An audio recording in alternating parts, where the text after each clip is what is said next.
What's up, ladies and gents? My name is Parv and I welcome you back for another exciting episode and continuation of our most prominent series, the Top 5 Plays. We have an awesome lineup in today's video, so kick back, relax, and enjoy as we begin with Random on Evelynn at our number 5 spot. As you'll see, this is a team effort, so I have to give an honorable mention to Bard for setting the trap up beautifully. At first, Red Team seemed to be getting the better end of this trade until Thresh and Corki show up, so Bard speeds up Annie and then sets up the magical journey before entering stasis from his ult. He takes the journey as they quickly follow him over, but they're not going to like what's on the other side because Evelynn and Graves are ready with their ults to instantly destroy them. Blue Team's immediately on the retreat, but they've already lost 2 carries and are trying to salvage whoever they can. The friendly Malphites roam down, so they clean up Thresh and then all turn to Udyr, who's gone deep for the kill on Annie. His shield might save him from the tower, but Evelynn's one step ahead and flashes to make it a 4-for-1 in the end. Let's see this bait one more time, and I can't give enough credit to all 3 of them. Bard for setting up the trap and the other 2 for reading the situation perfectly and being ready on the receiving end.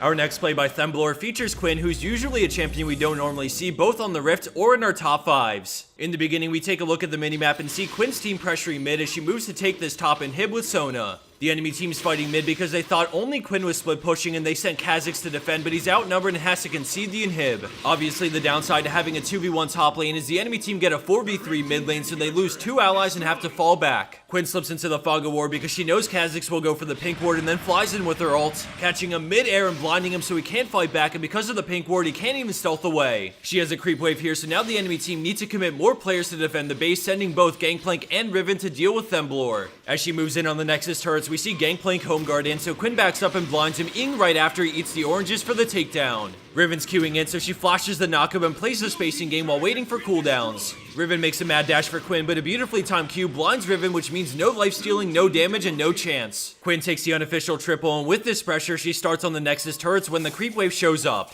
Although the enemy team respawn in time to defend, she manages to get both Nexus turrets, and a little while later in the game, she comes back to finish the job.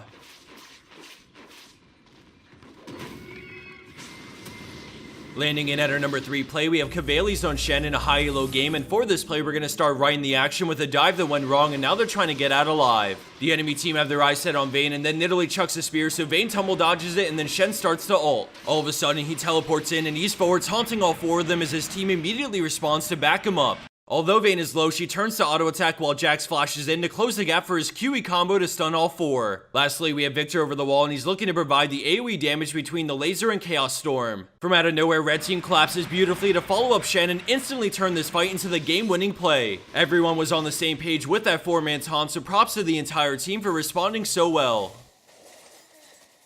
Keeping on the theme of teamwork and timing, our number 2 play features a picture-perfect wombo submitted by Danza on Janna. Our apologies about the lower quality of recording because it was sent in recorded already, but let's get into this game, which currently is just about dead even. The enemy Orianna tries getting a pick on Ezreal, but only gets Janna, and then a quick tornado gets thrown back to knock up all 5. We can see the True Shot Barrage about to fly through the enemy team, as well as Cho'Gath's QW combo, which will hit at least a few. Off to the side, the friendly Yasuo is moving in to look for a last breath as we unpause it, and my god, where'd they go? That was a beautiful setup on all 5 by Janna's Tornado, which gets them the Ace and Dragon to top it off. Since we paused it to analyze what's going on, I'm gonna go ahead and let it play another time at normal speed so you can see the synergy come to life. And for our number 1 pro play for this week, we have Prototype Riven with a massive outplay while the situation is looking grim. The enemy team are trying to pressure Baron because 2 of Riven's allies are dead, but LeBlanc tries to catch her and she narrowly avoids the 2 chains before pressing on. Her main goal is to get a ward in the Baron pit, but when she drops it, the enemy team turn on Bard with a zap from Jinx. Riven gets chained, so she Qs away to break line of sight, popping her ult in the brush, so she's prepared to fight without them knowing. She EQs in, knocking 3 up, but only stunning 2, so she Hydra and ults back to get the kills on the stun targets while dropping LeBlanc super low. She Qs forward, turning on Rengar with the knockup, stun, auto, and then the shield to stay alive, while the Hydra auto gets both Rengo and LeBlanc. With only Jinx alive and Sejuani coming in, she goes for the pentakill that was basically 1v5 because when she actually went in with her ult, she was alone versus all 5. They get Baron off of that play, which swings the momentum heavily in their favor.